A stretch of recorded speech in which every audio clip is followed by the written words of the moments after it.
Oh, right. Sorry, they can't hear me. No, like, we're not getting paid. This isn't a sponsored video, so know the Indian. Oh my God, Beau. This is not what we're doing in this video. It's too late to change anything. The intro music's already started playing. What intro music? Shh. It's here.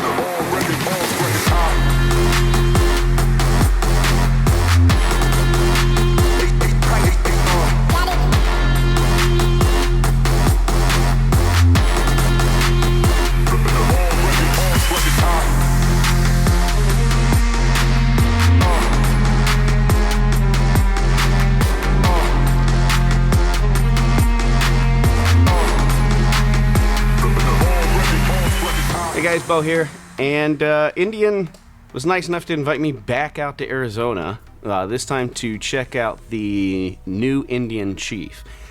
I cannot express my excitement for going to this event. I liked the FTR, and I liked going to that event, but cruisers are my language, so I'm super pumped to have gotten to go to this one. Right, first things first, this is going to be a little bit different than the last video that I made on this, and it has nothing to do with equipment failure. It was 100% planned. You cannot prove otherwise. It had a lot to do with the equipment failure. It had everything to do with the equipment. This event was slam-packed. We had 2 days of riding, 1 night of desert glamping.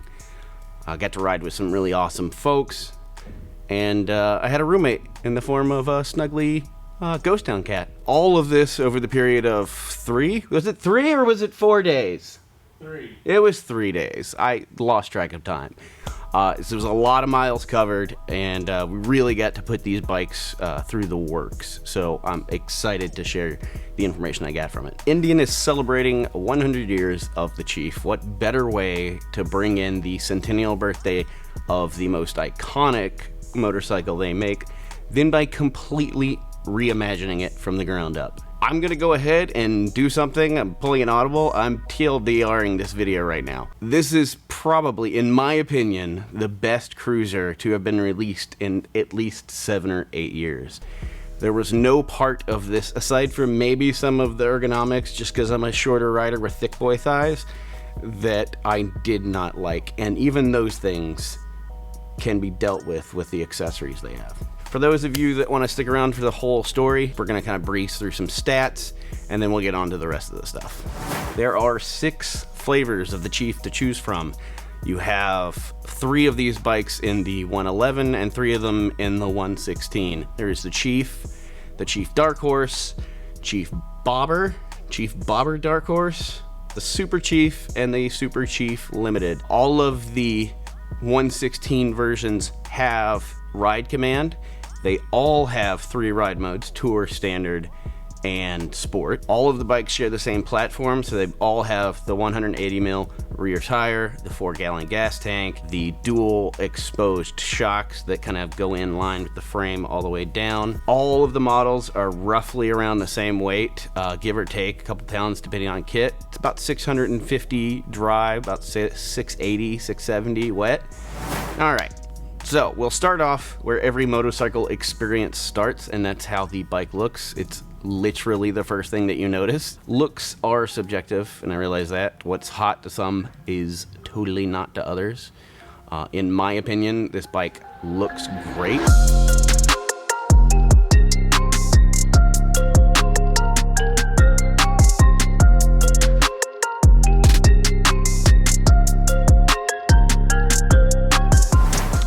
Looking good is half the battle. It doesn't do it any good to look great if you're in the back of the pack and no one's around to see your awesome looking motorcycle. So, the power plant.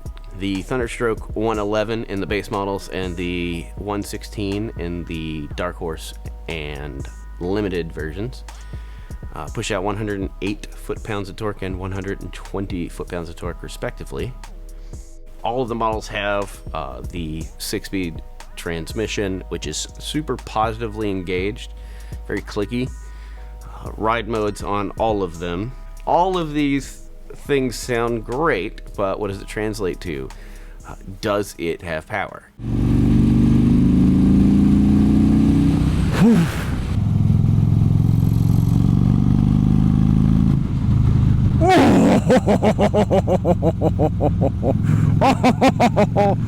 Buddy.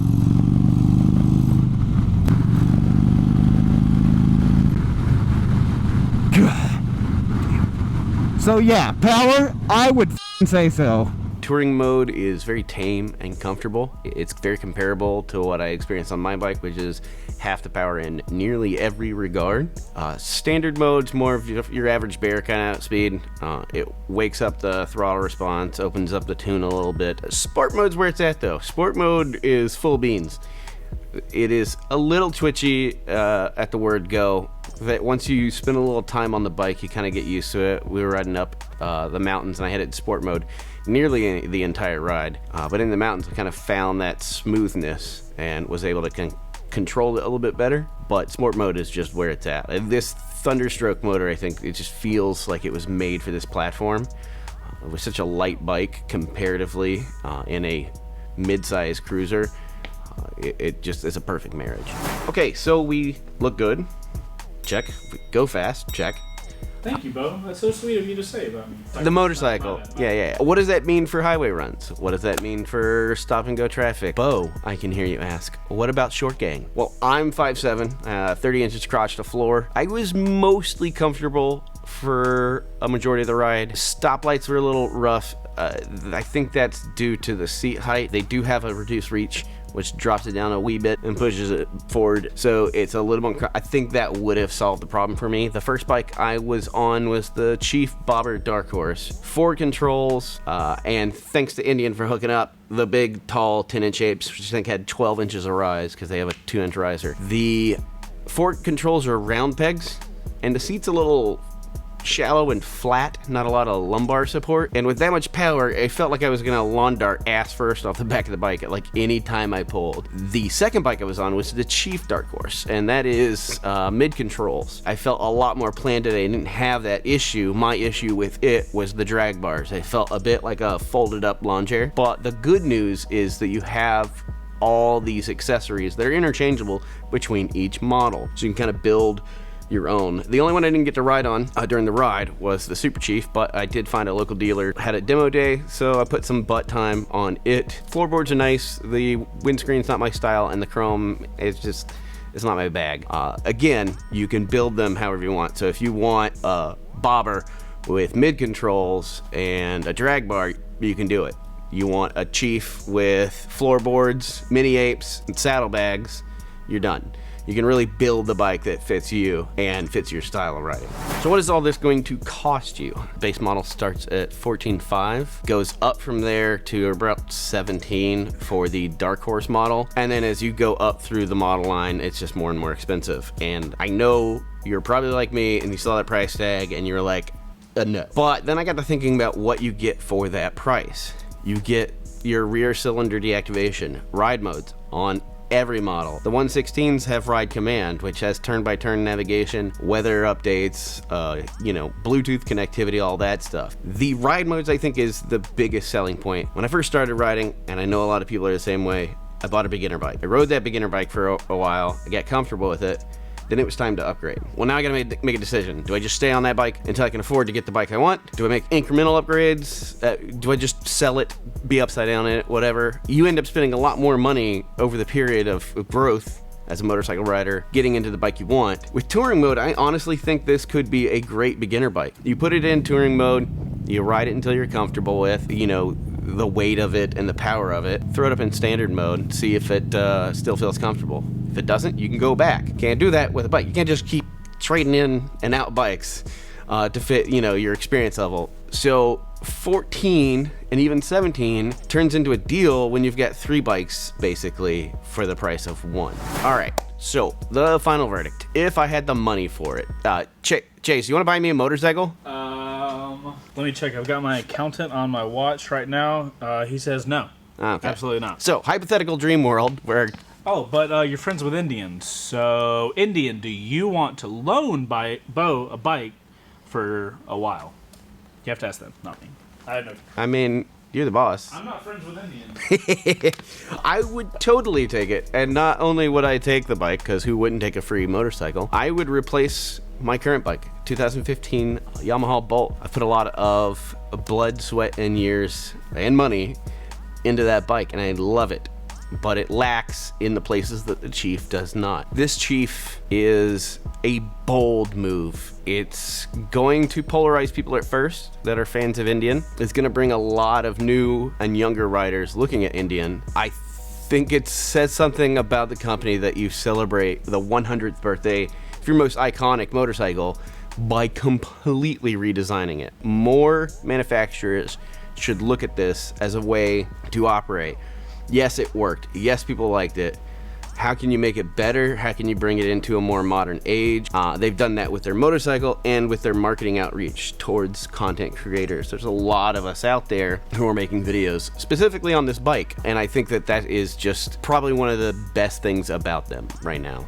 4 years of designing, 4 years of engineering and testing, talking with those guys that work for Indian. They are extremely proud of this bike, and having seen it up front and rode the living crap out of it, they have every right to be. It's a wonderful motorcycle. I have no obligation to say anything nice about it, any of the things. I mean, if I want to keep doing this, yes. I should say nice things. I tried real hard to be as objective as possible, and they invited me out there, promised me a great bike, and in my opinion, they well exceeded that. So once again, I find myself thanking Indian for giving me the opportunity to come ride a motorcycle. That's 2 for 2. I wonder if they have anything planned for like a hat trick. Like maybe we can get a Challenger in here or something like that. I don't know anybody at Dodge, so I really doubt we're going to be able to do that. Let us know what you think of the new Chief and Indian in general. They've been making some moves in the YouTube world and reaching out to content creators. Be curious as to what you guys think. Hit subscribe, like, and share the video. The more interactions you guys give us on this, the more chances we get to do cool stuff like this. And I don't want to stop just doing cool stuff. If this video does well, we do more cruiser content, is what Beau's trying to say. No, look, the FTR opened my eyes. So I'm willing to do some sport bike stuff too. I know, but if people want to see cruiser content, they have to like and promote this video. Yeah, please do. Plus, it just makes us feel nice when people like our video. We have some pretty fun stuff coming down the pipeline. The last week, as of recording this, is really busy, and I'm really excited to share what we've been doing as a team with you guys. So on that note, that is it for me, and we'll see you on the next one. Outro crew, what bike were you most excited for the launch of? And quick follow-up, did you get to ride that bike? Did it live up to your hype? We'll see you on the next one. Hype train! Hype train!